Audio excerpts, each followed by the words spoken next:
किया तो जरा तुलना करिएगा अपने में और उसमें, क्या हम उसी के बराबर खड़े हैं? यदि मनुष्य शरीर मिला है, मानव का शरीर मिला है, तो हमें ब्रह्म से संपर्क संबंध बनाना अत्यंत आवश्यक है। ईश्वर से जुड़ना, जीवन को संस्कार से भर करके जीना, शिष्टाचार पूर्वक जीना। इनके बड़े पुत्र जो भरत थे उन्होंने भी सोचा, पिता ने ईश्वर को पाया महाराज, उन्होंने भी अपने छोटे पुत्र सुमति को राज्याभिषिक्त करके वन चले गए। गंडकी नदी के किनारे, नेपाल जाएंगे आप तो गंडकी नदी मिलती है। अब महाराज वहीं गंडकी नदी में स्नान करते, कंठ भर जल में खड़े होकर के सूर्य अर्घ देते और वहीं पर सुंदर ओम नमो भगवते वासुदेवाय का जप करते। अच्छा, थोड़ा जप सबको करना चाहिए हैं? क्योंकि लिखा है जपात सिद्धिर जपात सिद्धिर जपात सिद्धिर न संशय।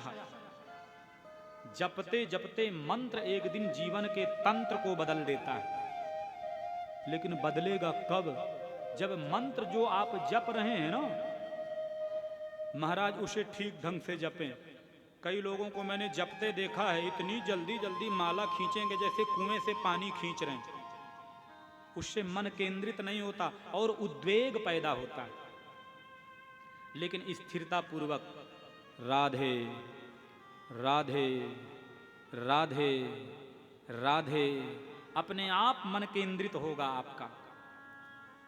तो महाराज वो जप करते, और जप में मंत्र के प्रति विश्वास होना चाहिए, क्योंकि मंत्र जाप मम दृढ़ विश्वासा, मंत्र जाप दृढ़ विश्वासा, मंत्र जाप मम दृढ़ विश्वासा, मंत्र जाप मम दृढ़ विश्वासा, पंचम भगति सो वेद प्रकाशा, पंचम भगति सो वेद प्रकाशा, मंत्र जाप मम दृढ़ विश्वासा, पंचम भगति सुवेद प्रकाशा। भगवान कहते हैं मंत्र में, नवधा भक्ति के अंदर शबरी को प्रभु श्री राम ने कहा था कि मंत्र में, जप में, मुझ में विश्वास रखो तो निश्चित वो फलीभूत होंगे, क्योंकि विश्वासो फलदायक, हमारा विश्वास ही फलदायी होता है। इसलिए मंत्र तो थोड़ा जपना चाहिए। अब महाराज ये वहीं गंडकी नदी के किनारे मंत्र जपते। एक दिन इन्होंने क्या देखा कि सुबह का वक्त था, एक गर्भवती हिरणी निकली। गंडकी नदी का जल बड़ा शीतल, बड़ा ठंडा होता है। और ये जो शालिग्राम है ना, जिनको प्राण प्रतिष्ठित ब्रह्म कहा जाता है, शालिग्राम जी की प्रतिष्ठा नहीं करनी चाहिए, वो ऑलरेडी पहले से ही प्राण प्रतिष्ठित रहते हैं। गंडकी नदी में तुलसी के पत्ते डालो, अब का तो नहीं मालूम, पर पहले ऐसा होता था, तो अपने आप शालिग्राम चिपक करके आ जाते थे उसमें। उनकी प्रतिष्ठा इसलिए नहीं करना चाहिए कि उनके अंदर एक ऐसा कीड़ा होता है जो सोने को जन्म दे देता है, और सोने को ईश्वर कहा गया है, उसकी प्रतिष्ठा नहीं होती। तो महाराज वहीं गंडकी नदी के किनारे ये भजन करते। इतने में एक गर्भवती, सुंदर सुरम्य वातावरण तो था ही, वृक्ष हैं, सुंदर पक्षियों की चहचहाहट हो रही है, और वहीं से एक गर्भवती हिरणी निकली। और शेर का सबसे प्रिय अगर भोजन है तो वो हिरणी, हिरण। महाराज शेर ने जोर की दहाड़ मारी, उस अगाध जल में वो हिरणी कूद गई। जल्दी जल्दी निकलने का प्रयास कर रही है। एक तो शेर का भय, ठंडा जल, इतने में ही प्रसव की पीड़ा, उस जल में ही उसने अपने गर्भ में रहे बच्चे को जन्म दे दिया। अब महाराज वो तो कूद फांद के निकल गई, लेकिन छोटा सा बच्चा उसमें डूबने लगा। महात्मा भरत को दया आई, उस बच्चे को उठा करके लाए, कंबल उड़ाया, थोड़ी अग्नि का ताप दिया, अच्छा किया। लेकिन धीरे धीरे धीरे अब उस मृग के प्रति उनकी तृष्णा हो गई, ममता हो गई। और ध्यान दीजिएगा, ममता बंधन कारक है। प्रेम तो सबसे करो। जो प्रेम होता है ना वो मुक्ति प्रदाता है, लेकिन जो ममत्व है ये बंधन देता है। अब महाराज जब भी ये भजन करने बैठते, इधर उधर थोड़ा सा वो हिरण का बच्चा मृगशावक चला जाता तो ये कहते, अरे बेटा हिरण कहाँ गया।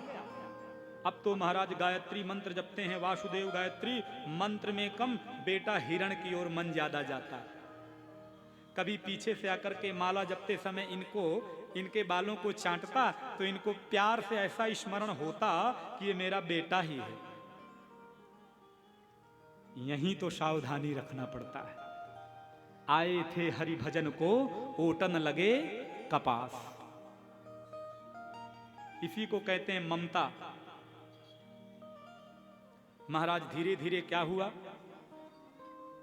बुढ़ापा आ गया इनका, और बूढ़े होकर के बेटा हिरण करते ही इनका प्राणांत हुआ। तो दूसरे जन्म में इनको हिरण ही बनना पड़ा। इसलिए कहते हैं अंतकाले जैसी आपकी सोच होगी वैसा आपको बनना पड़ सकता है। इसलिए गाय का चिंतन करो, ईश्वर का चिंतन करो। तो महाराज उनका दूसरा जन्म हिरण का ही हुआ, हिरण बन गए। लेकिन उनको पूर्व जन्म की स्मृति तो थी। अब क्या हुआ कि एक दिन जंगल में बांसों के घर्षण से आग लग गई। महाराज जितने भी वहां पर प्राणी थे जलकर के भस्म, ये भी उसी समुदाय में जल गए। और दूसरा जन्म इनका हुआ आंगिरस गोत्रीय ब्राह्मण के यहाँ। उस ब्राह्मण ने जब इनकी भाग्य की लकीरों को देखा, कहा ये तो बहुत ज्ञानी आदमी है। तो उन्होंने धीरे धीरे इनका नाम तो रखा पहले भरत, दूसरे जन्म में ही भरत ही रख दिया। अब कहा बेटा एक काम करो, तुम ब्राह्मण कुलोत्पन्न हो, थोड़ी सत्यनारायण की कथा पढ़ दो यजमान के यहाँ। इन्होंने कहा मुझे नहीं पढ़ना। 6 महीने हो गए, एक श्लोक भी रटा नहीं सत्यनारायण की कथा का, क्योंकि जानते थे मैं यही किया था। गया था भजन करने, लेकिन मृग तृष्णा मेरी ऐसी हुई कि मृग ही बनना पड़ा। एक बार खो दिया हूं जीवन, अब नहीं खोऊंगा। आज कहेंगे बेटा सत्यनारायण की कथा, कल कहेंगे ब्याह पढ़ के आ जाओ जजमान के यहाँ। महाराज जी 6 महीने हो गए, एक श्लोक याद नहीं किया। पिता की आज्ञा का पालन न हुआ तो पिता ने कहा मैंने ही तुम्हारा भरत नाम रखा था, अब मैं ही तुम्हें कहता हूं, आज से तुम्हें जड़ भरत लोग कहेंगे। तुम्हारी बुद्धि जड़ है, तुम समझते नहीं। तब से इनका जड़ भरत नाम पड़ गया। अब महाराज इनके और भी भाई थे, खेती का काम करते थे, बड़े मोटे तगड़े हृष्ट पुष्ट थे। तो भाइयों ने कहा क्या घर में माटी का मथुना बना बैठा रहता है, जाओ खेतों की रखवाली करना। महाराज खेत की मेड़ पे बैठे, वहीं पे इनकी समाधि लग गई। इतने में एक भाई आया, धक्का दिया, क्या करते हो? यहाँ खेत की रखवाली करने गए थे, सोते बैठे हो, देखो तब चिड़ियां खा गई खेत।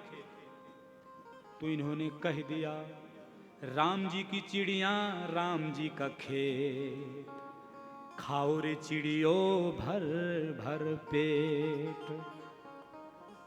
ये राम जी की चिड़ियां हैं, राम जी का खेत है, उनका भी अधिकार है, खाने दो। भाइयों ने धक्का देके निकाल दिया। रास्ते में कुछ कोल भील थे, वो महाकाली का पूजन करते थे, और उनके यहाँ नियम था कि महाकाली को बलि देते थे, ताजी बलि। महाराज कोई और नहीं मिला, जड़ भरत जो कि हो पकड़ करके लेके गए, काली के सामने हाजिर कर दिया। और जैसे ही कटार चलाने वाले थे तो महाकाली गर्जना करके प्रकट हो गई, क्या कर रहे हो? ऐसे महान पुरुष की बलि तुम लोग अपना स्वार्थ सिद्ध करने के लिए बलि चढ़ाते हो, ऐसा बिल्कुल नहीं है। कहां लिखा है कि काली को बलि दी जाती है? उनके बारे में तो जहां तक मैंने पढ़ा है तो जयंती मंगला काली, वो मंगल करने वाली काली हैं। भद्रकाली कपालिनी, भद्र अर्थात कल्याण करने वाली। दुर्गा क्षमा शिवा धात्री, सबको क्षमा करने वाली। स्वाहा स्वधा नमोस्तुते, बोलो महाकाली मातु की। और आगे गए तो सिंधु शौवीर देश के एक राजा थे, यहां से रहुगण संवाद चालू होता है। और सिंधु शौवीर देश के राजा का नाम था रहुगण। महाराज पहले पालकी चलती थी, 4 लोग कहार जुट जाते थे और पालकी में राजा चलते थे। उस पालकी में से एक कहार बीमार पड़ गया तो राजा ने कह दिया हर जगह मेरा साम्राज्य है, किसी को भी जोत लो। प्रेम से बोलो ना जय श्री कृष्णा। महाराज कोई और नहीं मिला, इनको ही पकड़ करके और उसी जो डोली थी उसमें एक तरफ लगा दिया। लेकिन महाराज इनका नियम था, जब भी ये रास्ते में चलते तो 2 हाथ आगे की जमीन को देख करके चलते थे, कहीं कोई कीड़ा मकोड़ा हाथ में ना आ जाए, क्योंकि अहिंसा परमो धर्मा। अब महाराज डोली लेकर के चल रहे थे, बल्ली रखी थी कंधे में, उसमें बैठा था राजा। इतने में ही एक कीड़ा आया महाराज पे, जोर से उछले, राजा का सिर बल्ली से टकराया। बोले क्या करते हो, ठीक से चलना भी नहीं आता है, ऐसा दंड दूंगा कि यमराजा ने भी नहीं दिया होगा किसी को। इन्होंने कुछ नहीं बोला। फिर दूसरी बार एक कीड़ा आया, फिर उछले, महाराज माथा खनका रहुगण का। बोले बड़े सौभाग्य से मेरी पालकी ढोने के लिए अवसर मिलता है, इतना मोटा तगड़ा शरीर लेकर के पालकी नहीं ढोते बनती है।